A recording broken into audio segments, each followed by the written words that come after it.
이번 주 우리 시장은 어땠을까요? 이번 주 경제 이슈를 콕콕 다가오는 주요 경제 일정을 쏙쏙 픽해서 전해드립니다.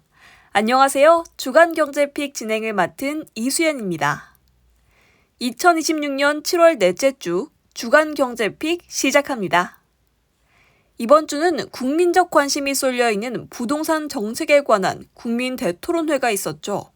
부동산 세제 개편안의 틀을 짐작할 수 있었고요.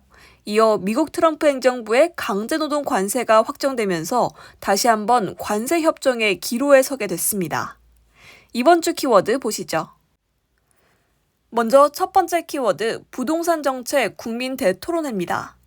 지난 23일 이재명 대통령 주재의 부동산 정책 국민 대토론회가 있었습니다.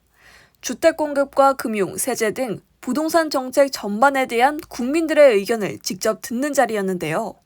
정부와 학계, 언론, 국민 등이 토론에 나섰습니다. 이번 토론회에서 이 대통령은 보유세를 강화할 필요성이 있다고 강조했습니다. 통상적 선진국 수준으로 하려고 해도 현재의 3배는 올려야 해 현실적인 어려움이 있다며 보유세를 어느 범위에서 어느 정도로 강화할지 어떤 차등을 둘지가 중요하다며 속도를 조절해가며 타협해야 한다고 말했습니다.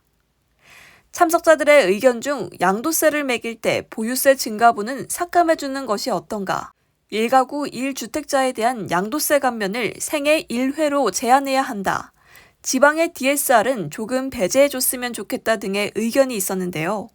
이 대통령은 모두 일리 있는 이야기라며 고려해볼 필요가 있다고 호응했습니다.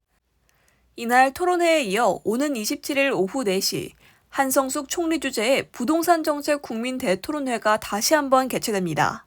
논의가 부족했거나 찬반 양론이 있는 분야를 보충할 예정인데 부동산 세제 개편안의 기틀이 마련될 걸로 보입니다.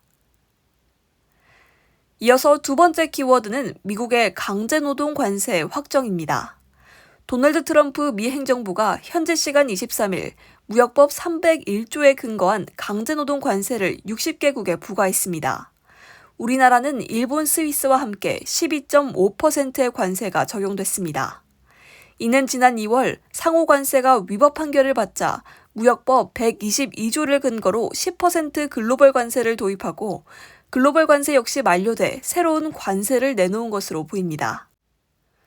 미국의 무역법 301조는 외국 정부에 부당하거나 차별적인 관행과 정책에 관세 부과 등으로 대응할 권한을 주는 법인데요. 미 무역대표부는 우리나라가 2가지 모두 해당한다고 보고 지난 3월 강제노동 생산제품 수입 금지, 구조적 과잉 생산 등 무역법 301조 2건을 조사했습니다. 현재 강제노동으로 생산된 상품의 수입 금지 조치가 없다고 판단해 12.5%의 강제노동 관세를 적용받게 됐고 과잉 생산은 아직 조사 중입니다. 우리 정부는 지난해 미국과 관세 협상을 통해 대미 투자를 약속하고 상호 관세를 15%로 합의한 바 있는데요. 만약 추가로 과잉 생산까지 관세를 적용받아 15% 이상이 된다면 합의 위반을 제기할 수 있습니다.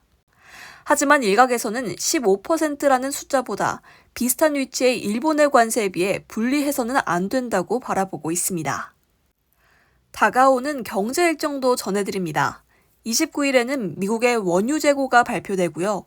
30일에는 미국의 금리 결정에 이어 FOMC의 성명서가 공개되고 기자회견도 있을 예정입니다. 또 미국의 GDP와 신규 실업수당 청구 건수가 발표됩니다. 이어 31일에는 한국의 6월 소매 판매 발표와 일본의 금리 결정이 있을 예정입니다. 이렇게 이번 주 주간 경제픽 전해드렸습니다. 한 주 경제를 정리하는 데 도움 되셨길 바랍니다. 고맙습니다.